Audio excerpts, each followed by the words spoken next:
as we continue to celebrate winter in the parks. Today, we are catching up with Virginia State Parks. I'm excited to welcome Katie Shepard to the Parks podcast. Katie is the Chief of Education and Interpretation for Virginia State Parks. Katie, welcome to the Parks podcast. Hey, thanks so much for having me. I'm excited to talk to you today. It's extra kind of seasonal to talk to you about wintering in the parks because you and I are in Richmond, Virginia, and we're in the middle of a snowstorm. Yes, it is snowing right outside my window. I tried to find a nice snowy background and could not. Virginia state parks are brimming with activities this holiday season. Visiting parks is so unique in the wintertime. And I know being a Virginian, I was looking at all the things going on and I'm thrilled and excited about it. But I want to talk to you a little bit about what people can expect all around Virginia this holiday season, but also throughout the winter. Yeah, we have tons of activities in Virginia state parks that go on out in the winter. I think winter is one of my favorite times to visit parks. I love a winter landscape in our forests, and it's just a great time to go out and take a hike and check out all of these events. We have holiday events, things for people that like to experience nature in the winter, and there's just a lot to choose from. And I know there's guided hikes, and you can certainly go to Virginia State Parks events, but also the Parks Podcast has a whole blog post on what's happening in Virginia. And there's like guided hikes. A lot of people have lights. There's some conservation. There's some historic. Can you give us just a little bit about what we can expect around the state? Sure, absolutely. There's a little something for everyone. Just a few things to highlight. So, we do have a lot of holiday programming. A lot of parks put on light shows. We've got lighting of the bridge at Stanton River Battlefield State Park, lighting of the tunnel at Natural Tunnel State Park, lights at the lake at Bear Creek Lake State Park. So, lots of lights to choose from. But we also have a lot of natural programming as well. Some of our parks have winter wreath workshops where you can bring a little bit of nature home for your holiday decor. We have winter solstice hikes. And winter is also a great time for birding. So, a lot of our parks Mm. feature Birding 101 programming at Widewater State Park. Ferrystone State Park has a birding for beginners hike. So, if you're just learning how to use all your equipment and Yeah. learning how to identify birds, that's a great opportunity. And then since we are in winter and it gets dark a little earlier, it makes it really easy to join one of our owl prowl programs.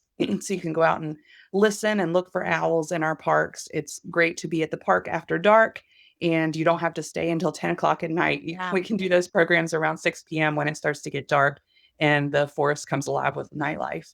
What is the owl prowl? It's generally a short hike where you learn about owls. The ranger often has a device where they can call owls. Owls are very vocal. And so then sometimes you don't see them, but you hear them. And so it's a great opportunity to be out in our parks after dark with a ranger on a trail and just experience some things you might not get to see otherwise. Yeah, that's one I might need to actually check out for myself because owls are one of those. I'm sure I've heard them and don't realize it, but I've not seen one yet. And I just want to learn more about them because I think they're intriguing when you're out in nature. I don't know. I feel like it's good luck. If I see an owl, it must be good luck or something for me. Oh, absolutely. So I know this winter, James River State Park and Holiday Lake State Park are both doing owl prowls. And I saw those both on the calendar a couple times throughout December and January. So definitely check those Yeah. out.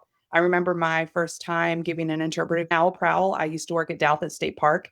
And the first time an owl flew in and landed in a tree right over top of our group, it was magical. I definitely remember that moment. It was a little screech owl. It was great. Oh, that's so cool. One of the events that is happening that it's a little far for me, but I'm still might give it a whirl is the Luminary Nights at Natural Bridge. I mean, Natural Bridge is pretty spectacular anyway. And the pictures from previous years, it just looks really stunning to do that hike to luminaries. It is very cool. I went last year and checked it out, and it is magical. The bridge is all lit up. You're hiking along the trail by Luminary. They have campfires, cocoa. It's a great experience. Some Yeah. nights they do a horse-drawn carriage. It amazes me they can fit that down the trail, but it works. That you do have to register for in advance, and I would guess that those seats go pretty quickly. So Oh you my definitely want to check those dates now. Yeah, that's amazing. Okay, Mhm. so in states like Virginia, like weather's diverse here. Richmond is getting snow. We don't get snow this time of year, so it's particularly diverse right now. But you have the snowy mountains, but you also have the beach and it can be sunny and warm for winter over there. So there really is a little bit of something for everyone, depending on where you are. There is. There just depending on where you go, you might be hiking in the mountains and see snow or down at the beach and have some nice sun. The best time of year that that's really obvious is our first day hikes. I have given first day hikes in the teens and bundled up and everybody's cold, but people are still excited to be there. But I've also given them on beautiful, sunny 60-degree days.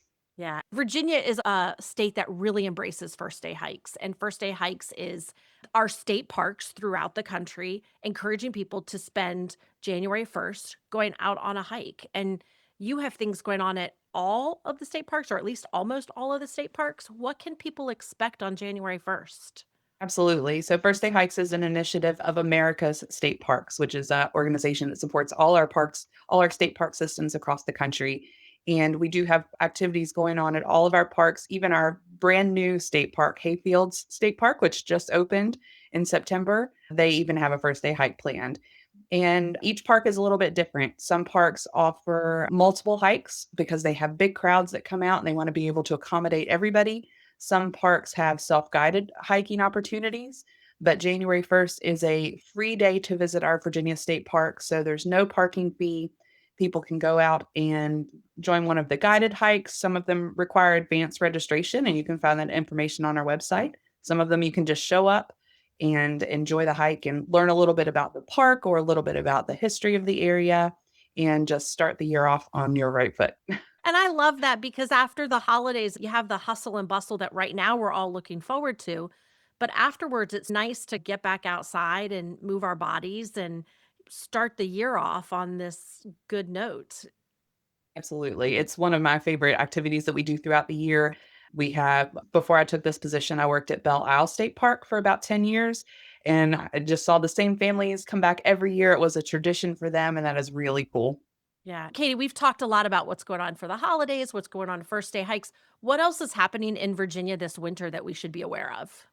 Sure. So we've talked a lot about our ranger guided opportunities, but there's also a lot of self guided opportunities. So if you just want to be out in our parks, but you need an activity for your kids while you're there, we offer junior ranger booklets, park packs that you can check out, scavenger hunts. New River Trail State Park just opened a new track trail. So that's a guided brochure you can use as you walk along the trail. So even if one of our guided opportunities, that schedule doesn't work for you, you can still come out to our parks and have a lot of fun and do an activity. And one other thing I want to bring up is a high priority of the Virginia parks is accessibility. Yes. And there's something out there, whether it's accessibility, mobility issues, or whatever, there's opportunities.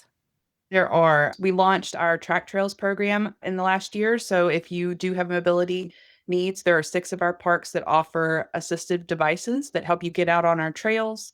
We have accessible trails throughout our park system, trails that are easier, that are paved, good for wheelchairs. So there's a lot of options. I'm excited to be in Virginia for this winter to experience it. And I hope all of you Virginians or those who are coming to celebrate make it to one of our amazing state parks.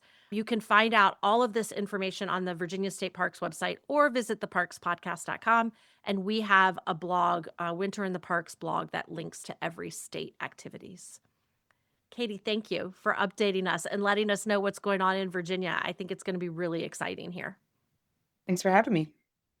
Thanks for joining us today. Happy holidays to you, Katie, and happy holidays to you, listeners. Until next time, we'll see you in the parks.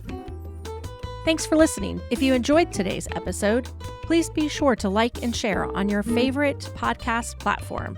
Music for the Parks podcast is performed and produced by Porter Hardy.